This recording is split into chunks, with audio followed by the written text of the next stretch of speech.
काबिल के गांव जाने के बाद की कहानी। जब काबिल हाबिल को मार दिया तो उसे अपने किए पर पछतावा हुआ, लेकिन उसने सच्चे दिल से अल्लाह से माफी नहीं मांगी। डर और शर्म के कारण वह अपने माता पिता आदम और हौवा के पास वापस नहीं गया और एक अनजान जगह की ओर भाग निकला। एक काबिल का एक नए गांव में पहुंचना। कई दिनों तक भटकने के बाद काबिल एक ऐसे गांव में पहुंचा जहां के लोग शांति से रहते थे। यह गांव हरे भरे खेतों, सुंदर पहाड़ों और साफ झरनों से भरा हुआ था, लेकिन यह गांव अल्लाह की रहमत से दूर था। यहाँ के लोग बिना नियम कायदों के अपनी मर्जी से जीते थे। काबिल ने देखा कि इस गांव में लोग अल्लाह की इबादत नहीं करते थे, अपने मनमाने नियम बनाकर रहते थे, मूर्तियों की पूजा करने लगे थे, शराब और संगीत में डूबे रहते थे। दो काबिल ने गांव में नया जीवन शुरू किया। काबिल ने गांव के लोगों से दोस्ती कर ली और वहीं बसने का फैसला किया।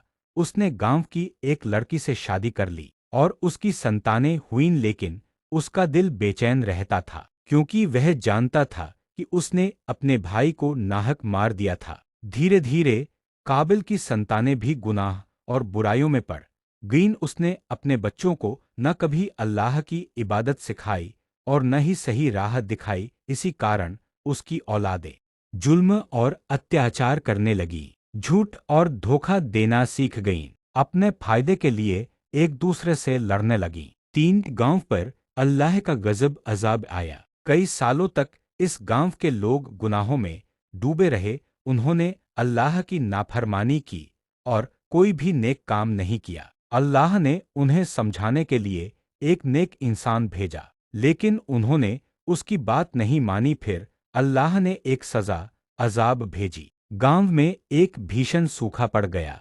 खेत-खलिहान जलकर राख हो गए, पानी के झरने सूख गए, बीमारियां फैलने लगीं। लेकिन फिर भी गांव के लोग अल्लाह की तरफ नहीं लौटे। चार काबिल का दर्दनाक अंत। गांव के लोग आपस में लड़ने लगे। भूख, प्यास और बीमारियों ने उन्हें खत्म कर दिया। काबिल भी बहुत बीमार पड़ गया और तड़प तड़प कर मर गया। कुछ रिवायतों कहानियों में आता है कि काबिल की अपनी औलाद ने ही उसे मार डाला, क्योंकि वह एक कमजोर और बूढ़ा आदमी बन चुका था। काबिल की मौत के बाद क्या हुआ? जब काबिल की मौत हुई तो उसकी संतानों ने उसकी लाश को बिना सम्मान के छोड़ दिया। उसने अपनी पूरी जिंदगी पाप और अपराध में गुजार दी थी, इसलिए उसकी मौत के बाद कोई उसे याद नहीं करता था। एक काबिल की औलाद का हाल। काबिल की मौत के बाद उसकी संतानें भी उसी बुराई के रास्ते पर चलती रहीं। वे अत्याचार और अन्याय करने लगे, शराब और अनैतिकता में डूब गए, अल्लाह की इबादत को पूरी तरह भूल गए, मूर्ति पूजा आइडल वर्शिप शुरू कर दी। इनकी हालत इतनी बिगड़ गई कि वे हर प्रकार के पाप और अपराध करने लगे। दो हजरत शीश/सैद अलैहिस्सलाम की नबूवत।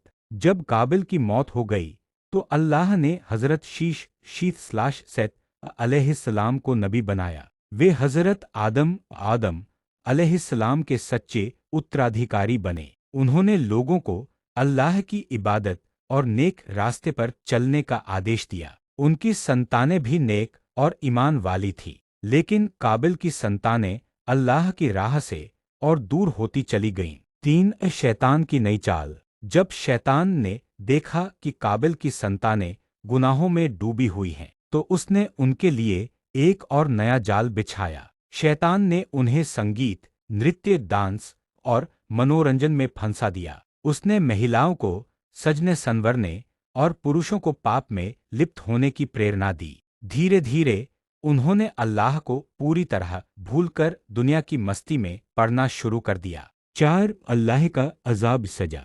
जब काबिल की संतानों की बुराइयां हद से बढ़ गईं, तो अल्लाह ने उन्हें सजा देने का फैसला किया। भयानक बाढ़ आई और उनका पूरा इलाका बर्बाद हो गया। कई लोग भूकंप और तूफानों में मर गए। बचे हुए लोगों को बीमारियों ने घेर लिया। इस तरह काबिल की संतानों का वजूद धीरे धीरे खत्म हो गया। पांच अच्छाई और बुराई का संघर्ष जारी रहा। हजरत शीश अलैहिस्सलाम और उनकी नेक औलादें अल्लाह की राह पर चलती रहीं।